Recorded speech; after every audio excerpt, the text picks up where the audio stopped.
can't stay.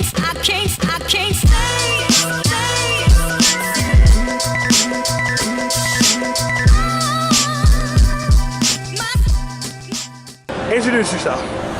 Hello, I'm Erin Kelly. I'm an author from Syracuse. Yeah, there you go. Okay, and what's the book called? It's Tainted Moonlight. It's my first in a series that is set in Syracuse, and it's a supernatural book with some twists. Okay. So what's the book about? This story is about the aftermath of a virus that took hold 5 years ago. And unlike a lot of those outbreak stories, instead of it being the end of the world, the government steps in and has quarantines in place. They put rules and regulations on the people infected because it's not your average virus, obviously. If you could turn into a vampire or a werewolf and you're stuck like that, it's definitely going to be a different situation than catching the common cold. So they have curfews during the full moon nights, for example. If you're a vampire, you have to get your blood through a blood bank and different things like that, and delve into that as the story progresses. Now, in a world like this, you have to have a compelling main character. Who are they? His name's Corbin. Corbin Diego. His friends call him Lobo, kind of jokingly. He's nice. That isn't very nice. But he kind of rolls with it. He lets his friend Alex get away with it anyway. And okay. So Corbin was attacked during the initial outbreak, and he spent some time in quarantine, but he's now out thanks to his friend RJ being his sponsor. Now, a sponsor is a human being who's legally responsible for everything you do. So, for example, if Corbin was to be out on a full moon night after curfew, that would not only get him in trouble, it would actually get his friend RJ in trouble. So it's almost like you have like this legal guardian or like a parent, only it's a stronger law, because if you're caught outside of curfew, there's no due process for werewolves or vampires. They're just killed. So, but the person who was supposed to be sponsoring them also gets in trouble as well. So it's not everybody wants to take on that responsibility. So there's only a few people out in the public that are actually werewolves or vampires. And the other thing that sets him apart on top of all that, because there is a lot of stigma with this outbreak, people don't want to catch the virus. A lot of people are very paranoid about different things. And in a different way, like almost like when the AIDS epidemic was initially announced to the public, and how people... Oh my god, is this Rent, but with werewolves? Rent with werewolves, with less music because it's a book. But I love Rent, but... yeah, so... but yes, it is... but I guess... makes me think of... little sidetrack, I guess, but made me think of Team America World Police and their parody of Rent. And not everybody's a werewolf, but everyone has AIDS. That's great. Oh, sorry. Little sidebar there, but yeah, so with Corbin, he also can't hide what he is. Most people, after the full moon, they'll turn back to normal. You wouldn't be able to pick him from a crowd.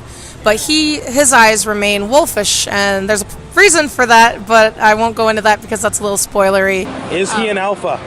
No, I want to know. You want to know? Do pack rules apply, or can he just bite whoever he wants? As far as there is definitely a hierarchy that exists, and do you have to be an alpha to bite somebody, or can you just bite somebody? Yeah, it's a virus, so it doesn't discriminate. So you don't have to be an alpha. Like some stories, that is true. There's so much lore out there. I've read, and what did I take from it as far as my lore in the? What did you take from like legends or whatever? Oh, okay. Like Greek mythology or Western mythology, or? Well, a little bit of both, to be honest, because I've researched so much. I've watched the good, the bad, and the terror-bad werewolf movies. I've read, same thing with books. I've read things worse than Twilight's, much worse.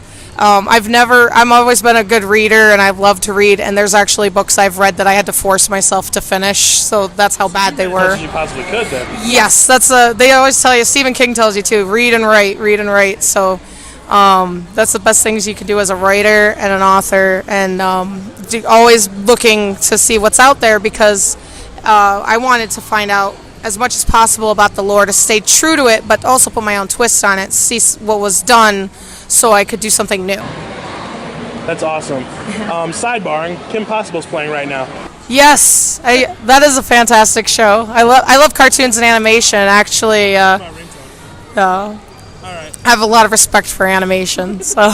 Okay, so what do you want people to take from the novel? Okay. So, what is the message you want people to take away from the story?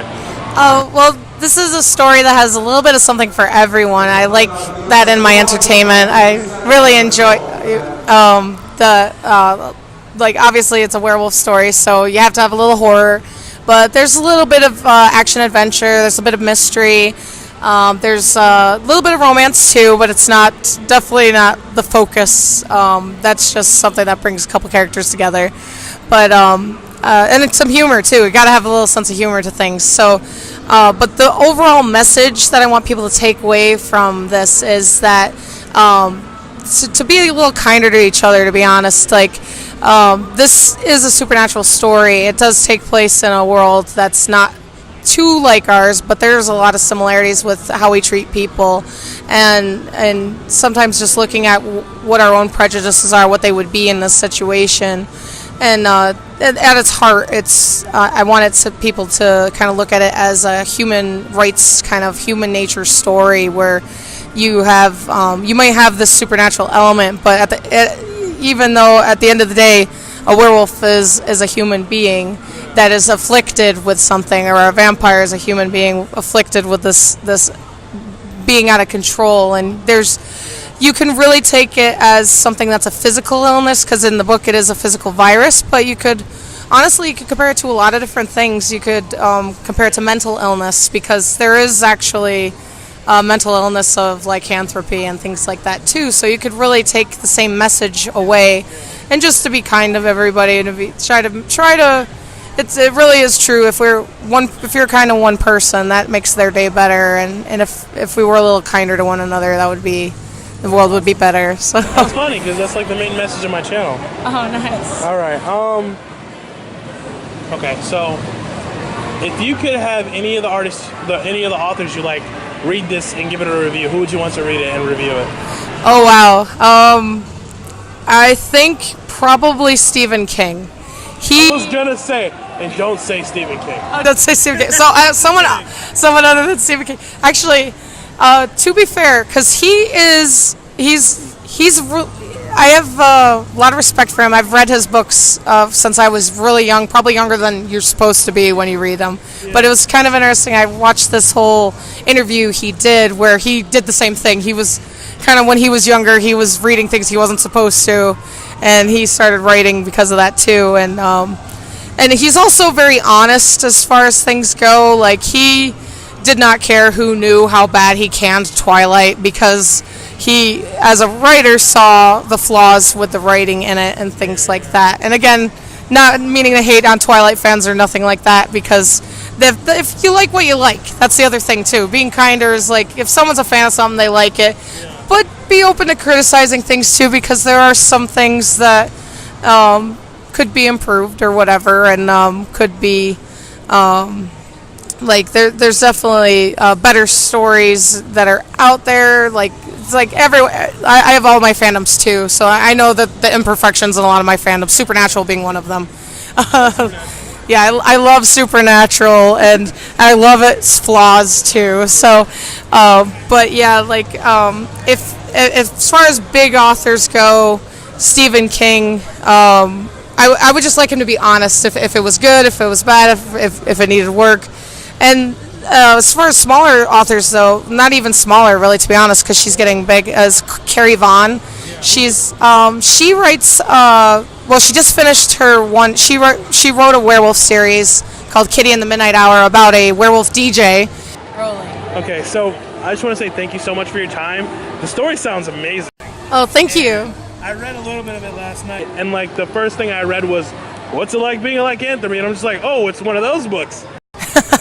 We're not gonna apologize. All right, so thank you so much. And I guess my one question for you now is, can you just tell my audience to be nice Yes, guys, please be nice. And if you are interested in checking out the book, I'm on Facebook, Tainted Moonlight. Yourself, please. Oh, yeah, I'm on Facebook as Tainted Moonlight, at author Erin Kelly on Twitter. And, of course, all those links and my Instagram, Tumblr, and more are all located on my website, taintedmoonlight.com.